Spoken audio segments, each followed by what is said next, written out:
My name is Daniel Malik Levy. I left Indonesia when I was 17. My family moved to Columbus, Ohio. Traded the humidity of Jakarta for Midwestern snow. Traded the call to prayer for church bells. Traded a world where spirits walked among us for a world where rational thought was supposed to protect you from everything. It didn't work. The stories followed me. The things followed me. I'm 34 now. I run this channel from a small studio in my basement. My wife thinks I'm documenting folklore. My daughter thinks Daddy makes spooky podcasts. They don't know that some nights I wake up at 3 a.m. drenched in sweat, feeling that familiar pressure on my chest, the weight of something watching. Because you can leave Indonesia, but Indonesia doesn't leave you. For the past 9 years, I've been investigating cases that slip through the cracks. The ones police file as unexplained. The ones hospital staff whisper about in break rooms. The ones that make village elders go silent when you say certain names out loud. Tonight I'm going to tell you about room 7. And I need to tell you something before I start. Something I haven't told anyone, not even my wife. 3 days ago, my daughter, she's 5. Her name is Maya. She came into my office while I was researching this case. I had photographs spread across my desk. Crime scene photos. The carved words. The pile of shoes. She looked at one photo for maybe 2 seconds. Then she looked at me with those big brown eyes and said, "Daddy, why is the grandma smiling?" I looked at the photo. It was an empty room. Just walls covered in writing. "There's no grandma in this picture, sweetheart," I said. Maya pointed at the corner. The empty corner. Right there. She's smiling at me. She says she's waiting. My blood went cold. I closed the laptop, took Maya upstairs, and I haven't let her near my office since. But last night, I heard her talking in her sleep. In Javanese, a language she's never heard in her life. She was saying, "Aku tunggu mereka pulang." I'm waiting for them to come home. So yeah, this case, it's not just research anymore. It's personal, because whatever is in room 7, I think it knows I'm looking. And I think it's looking back. Let's begin. The house on Jalan Raya Pajajaran, Bogor, West Java, 50 kilometers south of Jakarta. Known as the Rain City because it rains almost every afternoon. Sudden, violent downpours that flood streets in minutes, then stop just as quickly, leaving everything steaming. It's a university town. Bogor Agricultural University, one of Indonesia's most prestigious schools, brings in thousands of students every year. And where there are students, there are students. Kos-Kosan, boarding houses. Cheap rent, shared bathrooms, thin walls. Every street has 5 or 6 of them. On Jalan Raya Pajajaran, squeezed between a photocopy shop and a warung selling nasi goreng, stands a 3-story boarding house that locals simply call Ibu Ratna's place. Built in 1982. 12 rooms, total. Rent is 800,000 rupiah per month, about $50 US. Most rooms house university students, biology majors, engineering students, kids from villages across Java, chasing degrees and better lives. Room 7 is on the 2nd floor.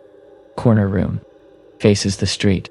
For 18 years, from 2004 to July 2022, that room was occupied by a woman the students called Nenek Room 7. Grandma Room 7. Nobody knew her real name. Nobody had ever seen her face clearly. Here's what they did know. She never left the room. Not once in 18 years. Food was delivered to her door by Ibu Ratna, the landlord, usually just rice and vegetables, simple meals.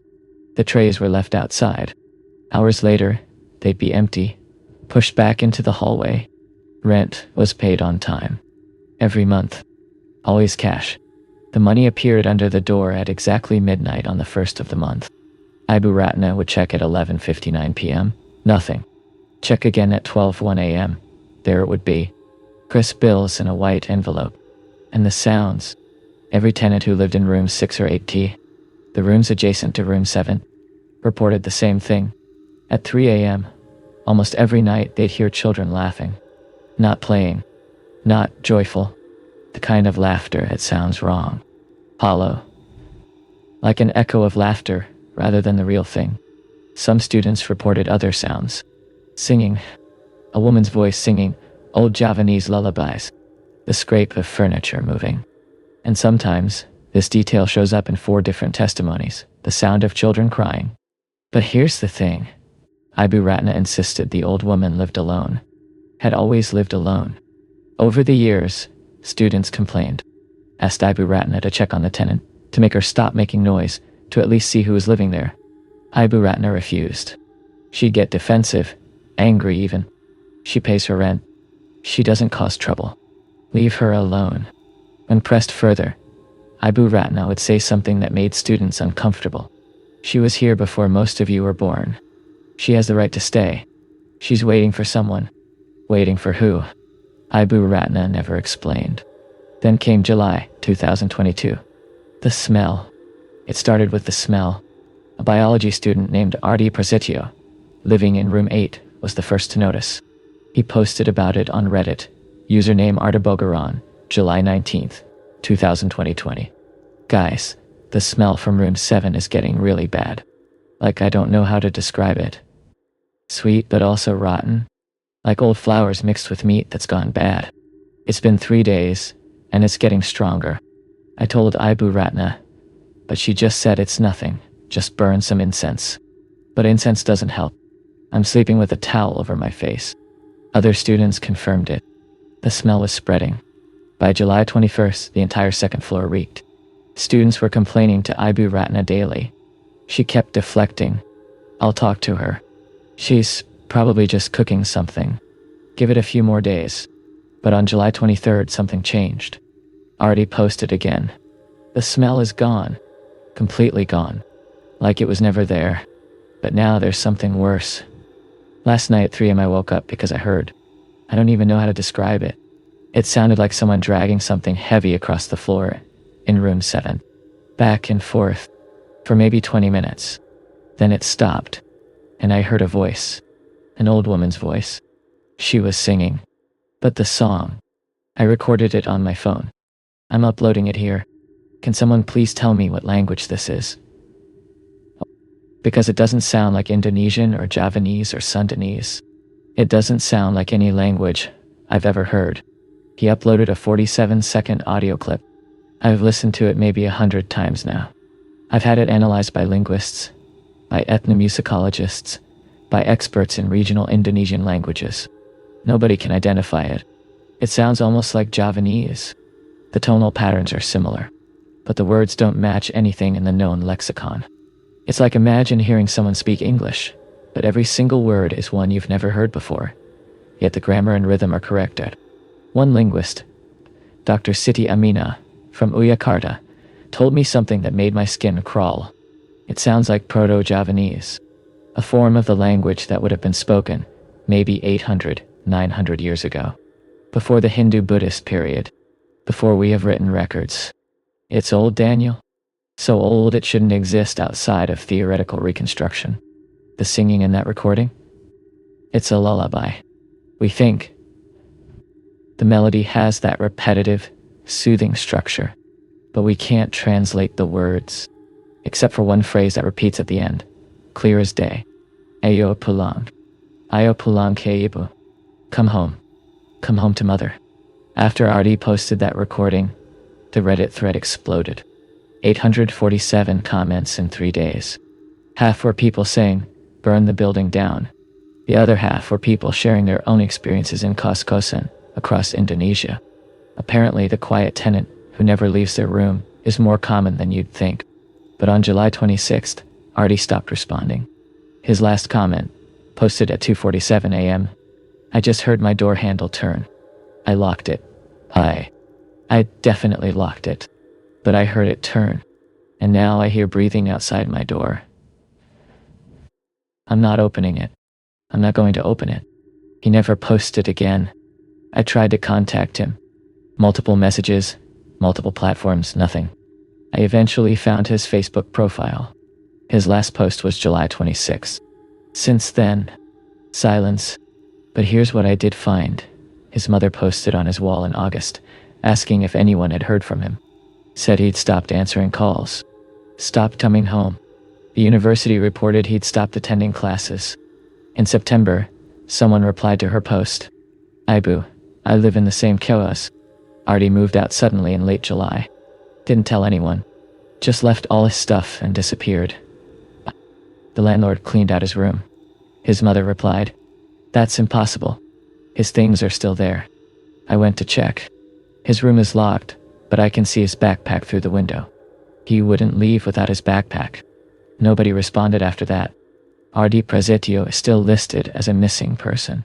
Police file 6847 8T 2022-2 POLRES Bogor. The door opens. On July 28, 2022, Ibu Ratna finally agreed to open room 7. According to her police testimony, she'd been avoiding it, making excuses, but the other tenants were threatening to leave. The smell had returned worse than before, and now there was a new problem. The door to room 7 wouldn't stay closed. Students would walk past and see it standing open. Just open. Dark inside. They'd tell Ibu Ratna. She'd go up, close it, lock it. An hour later, it would be open again. On the morning of July 28th, a student named Putri came downstairs screaming. She'd walked past room 7 and seen someone inside. A child. A little boy. Maybe 7 or 8 years old. Standing in the dark, facing the wall. She called out. Asked if he was okay. The child didn't respond. Didn't move. She took one step into the room. The child turned around. Putri won't describe what she saw. In her police statement, she just says, "It wasn't a child. I don't know what it was, but it wasn't a child." She ran. Ibu Ratna called her husband, Pak Agus. They decided to open the room officially. Pak Agus brought 2 neighbors, Pak Budi and Pak Herman, as witnesses. At 2:37 p.m., they unlocked room 7 and pushed the door open. This is what they found. The room was empty. Not just unoccupied. Empty. No furniture. No bed. No desk. No wardrobe. No belongings. The walls were bare concrete, stained with moisture and mold. The floor was old tile, cracked and dirty. But every surface, walls, floor, ceiling, was covered in writing. Carved. Deep grooves cut into concrete and tile with something sharp. Something that would have taken months, maybe years of continuous work. The writing was in Javanese script. Hanakaraka. Thousands upon thousands of words covering every available inch. The letters were small, cramped, overlapping in places. And in the center of the room, directly beneath the single light bulb, a pile of children's shoes. 43 pairs. All old. Worn. Different sizes. Different styles. Some were sandals from the 1960s. Some were school shoes from the 80s. Canvas sneakers from the 90s. A few were modern, maybe from the 2000s so. None of them matched. All left shoes and right shoes, but never from the same pair. Pak Agus stood in the doorway, frozen. Pak Budi vomited into the hallway. Pak Herman pulled out his phone and started taking pictures. Ibu Ratna pushed past them into the room. According to all 3 witnesses, she walked directly to the pile of shoes, knelt down, picked up a small sandal pink plastic, size for a toddler, and she started crying. "This is hers," she said. "This is Divi's. My Divi's." Pak Agus grabbed her. "Ratna, what are you talking about? Divi is 40 years old. She lives in Bandung." Ibu Ratna shook her head, clutching the sandalno. "Not that Divi. The first Divi's. The one who. She couldn't finish. Pak Herman asked, "Ibu, who lived in this room? Who was paying the rent?" Ibu Ratna looked at him with empty eyes and said, "No one. No one has lived in this room since 1968. The translation. The police sealed room 7 as a potential crime scene. Photographs went into evidence. The shoes were catalogued. And someone, I don't know who, the report is redacted, made the decision to have the carved text translated. A professor from the University of Indonesia, Dr. Bambang Soeharto, specialist in Old Javanese, was brought in. He He spent 6 hours in that room with a camera and a notebook. He emerged pale, shaking, and refused to return. His report, which I obtained through a contact at the university, is 14 pages long. Most of it is linguistic analysis. But the conclusion is what matters. The text is the same sentence, repeated approximately 10,000 times. Aku tunggu mereka pulang. Aku tunggu mereka pulang.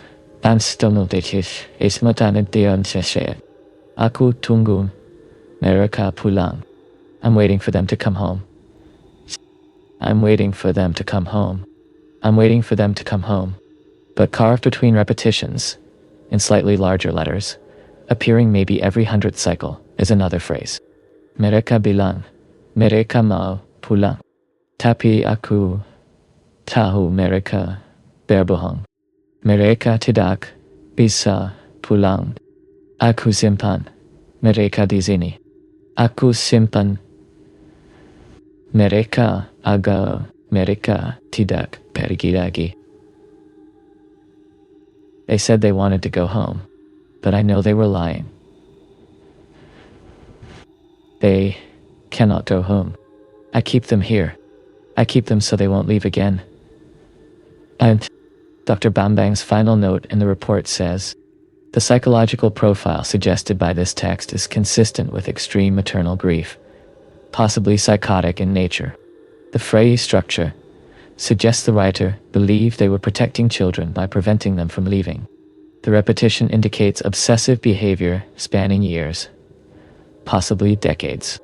However, the physical impossibility of one person carving this much text in the time frame suggested by the landlord's testimony, 18 years maximum, indicates either multiple authors or I cannot provide a rational explanation. He appended one more note, handwritten at the bottom of the page. I do not wish to return to this site. While working, I felt cold despite the heat. I heard children whispering behind me. When I turned, no one was there, but I could feel breath on my neck. I respectfully decline any further involvement in this investigation. The police tried to trace the rent payments, those envelopes full of cash that appeared under the door every month for 18 years. Here's what they found. The bills were old. Indonesian rupiah from the 1980s. Currency that's been out of circulation since 1998. Some bills were from the 1970s. Collectibles now, worth more as antiques than as money. The bank records for Ibu Ratna's account showed the deposits. Every month, 800,000 rupiah. But when investigators examined the actual physical cash she deposited over the years, they found something impossible. The serial numbers on some of the bills indicated they were printed in 1974, and they were in mint condition, uncirculated, like they'd been printed and immediately put into an envelope, never touched by human hands until Ibu Ratna deposited them. How does currency from 1974 stay mint condition until 2022? The investigators had no answer. The landlord's confession. I interviewed Ibu Ratna 6 weeks after the incident. She'd been hospitalized, briefly panic attacks, severe anxiety. She'd lost maybe 15 pounds. Her hair had gone almost completely gray. We met at her sister's house in Ciawi, just outside Bogor. She didn't want to go near the Kos-Kosan. Pak Agus was handling the closure. All tenants had moved out. The building was being sold. Ibu Ratna sat across from me, hands wrapped around a cup of tea that had gone cold, and told me the truth. In 1968, she was 7 years old. Her family lived in that same building before it was a Kos-Kosan. It was their family home. Her father was a merchant. Her mother was pregnant with her 5th child. One day, Ibu Ratna came home from school and found her mother in what would later become room 7. The baby had come early. Complications. No time to get to the hospital. The baby, a girl, was stillborn. Her mother, Nenek Suryani, didn't speak for 3 days. On the 4th day, she asked Ibu Ratna's father to bring her the baby's body. She wanted to hold her one more time before burial. He refused. The baby had already been buried, according to Islamic custom. Nenek Suryani went mad. She locked herself in the room, refused food, screamed that her baby was coming back. that she could hear her crying, that all her babies were coming back. All her babies? I asked. Ibu Ratna nodded, tears streaming. My mother before me, she had 4 children. All of them died. 1 stillborn, 1 from fever at 2 years old, 2 from cholera in the epidemic of 1960. I was the only one who survived. 5 children. Only 1 lived. She continued. My father eventually broke down the door. My mother was unconscious, dehydrated. They took her to the hospital. She recovered physically, but she was never the same. She would wake up at night screaming that she heard her children calling her. She'd go to that room and just sit there, waiting. For what? I asked, though I already knew. For them to come home. Nenek Suryani died in 1985. Heart failure. After her death, the family converted the building into a Kos-Kosan. They needed income. Room 7 was rented out like any other room, but tenants never stayed long. They'd complain about noises, cold spots, nightmares. Most left within weeks. Then, in 2004, something changed. Ibu Ratna found an envelope under the door of room 7 one morning, inside 800,000 rupiah in cash and a note in shaky handwriting. Aku mau tinggal di sini. Jangan ganggu aku. Aku tunggu anakku pulang. I want to live here. Don't disturb me. I'm waiting for my children to come home. Ibu Ratna recognized the handwriting. It was her mother's. Her mother, who had been dead for 19 years. So you never actually saw who was in the room, I said slowly. Ibu Ratna shook her head. I was too afraid. Every month, the money appeared. I took it. I convinced myself it was I don't know. A ghost who meant well. A mother waiting for her children. It seemed harmless. The shoes, I said. 43 pairs. 5 children, plus 38 more. Do you know whose they are? Her face went white. I don't. I try not to think about it. Ibu Ratna? I pressed gently. In 18 years, how many children went missing in Bogor? She started sobbing. I already knew the answer. I'd checked police records. Between 2004 and 2022, 38 children under the age of 12 were reported missing in Bogor and the surrounding area. Never found. Cases went cold. Families devastated. 38. What sleeps in room 7? Here's what I believe happened. Nenek Suryani didn't just die in 1985. Part of her stayed. The part that couldn't accept her children were gone. The part that had been waiting in that room for 17 years. And that part, it kept waiting. When you grieve hard enough, when you refuse to let go, when you wait so long that waiting becomes all you are, maybe you create something. Maybe you become something. Not a ghost. Not exactly. Something older. Something that Indonesian folklore has names for, but no one fully understands. A genderuwo that mimics humans. A wee gambol that steals children. A tuyul sent to collect what's been promised. Or maybe something unique. Something born from pure maternal obsession. A mother who would do anything, to have her children back, even if it meant taking other people's children. I think Nenek Suryani, or what she became, was luring children to that room. I don't know how. Maybe they heard singing. Maybe they saw another child and followed. Maybe she appeared to them as someone safe, someone who loved them. And once they were in the room, she kept them there. Not their bodies. Those were found eventually, scattered across Bogor. Accidents, drownings, falls. 38 children dead over 18 years, spread out enough that no one connected them. But their spirits, their souls, she kept those. The shoes were trophies, proof, evidence that they'd come home. And the carved words, 10,000 repetitions of I'm waiting for them to come home. That wasn't her carving them. That was the children carving them. Trapped. Trying to tell someone they wanted to go home, They're real homes, but unable to escape because the thing that looked like a grandmother, that sang lullabies, that promised to love them forever, wouldn't let them leave. The Kos-Kosan has been demolished. The building was torn down in October 2022. The shoes were catalogued and turned over to a forensic team. DNA testing is ongoing, though I doubt they'll find matches. The spirits don't leave DNA. Ibu Ratna sold the land, moved to Bandung. I heard she's in therapy. Her husband filed for divorce. And ardibogor, the student who posted that recording, still missing. But 2 weeks ago, I got an email. No subject line, no message, just an attachment, an audio file, 49 seconds long. What? I almost didn't open it, but I did. It's Artie's voice. I'm sure of it. Speaking in that same ancient Proto-Javanese that we couldn't translate. And then, at the end, in clear Indonesian, Aku di rumah sekarang. Aku pulang. Ibu senang. Aku pulang. I'm home now. I came home. Mother is happy I came home. I haven't slept properly since I heard that.